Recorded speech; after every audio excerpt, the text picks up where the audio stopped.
मध्ये पावसाचा कोहराम, 300हून अधिक जणांचा बळी। पाकिस्तानमध्ये पावसाने कोहराम माजविला आहे। त्यानंतर आलेल्या पुरामुळे अनेक शहरे आणि गावे पाण्याखाली आली आहेत। त्यामुळे या ठिकाणी प्रचंड नुकसान झाले आहे। यात 300हून अधिक लोकांचा बळी गेला आहे। मृतांमध्ये पीडितांच्या बचावासाठी गेलेल्या हेलिकॉप्टरमधील 5 क्रू मेंबर्सचा देखील समावेश आहे। वायव्य पाकिस्तानात आलेल्या या पुराचा मोठ्या भागाला फटका बसला आहे। येथे नद्या नाल्या भरून वाहत आहेत। याचबरोबर रस्ते आणि घरांमध्ये देखील पाणी भरले आहे। जागोजागी झाडे उन्मळून पडली आहेत। पाण्यात रस्ते वाहून गेल्याने अनेक भागांचा संपर्क तुटला आहे। सोशल मीडियावर पुराचे अनेक व्हिडिओ व्हायरल होत आहेत, ज्यामध्ये घरे, रस्ते पाण्याने भरल्याचे दिसून येत आहे। अनेक वाहने पाण्यावर तरंगत असल्याचे देखील पाहायला मिळत आहे। या परिस्थितीत बचाव पथकांना मदत पोहोचविण्यात अडथळा येत आहे।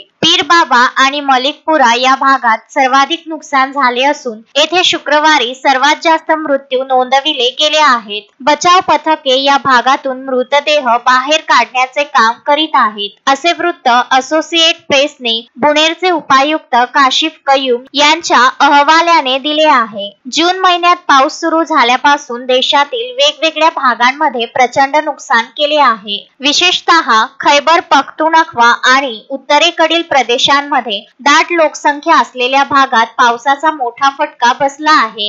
येथे भीषण पूर भूस्खलनाच्या घटना घडल्याचे पाहायला मिळाले। असोसिएट प्रेसने दिलेल्या वृत्तानुसार प्रोव्हिन्शियल आपत्ती व्यवस्थापन ऑथॉरिटीने त्यांच्या अहवालात म्हटले आहे की अचानक आलेल्या पुरात 307 लोकांचा मृत्यू झाला आहे, ज्यामध्ये बुनेरमध्ये किमान 184 लोकांचा मृत्यू झाला। Bureau report, Pakistan.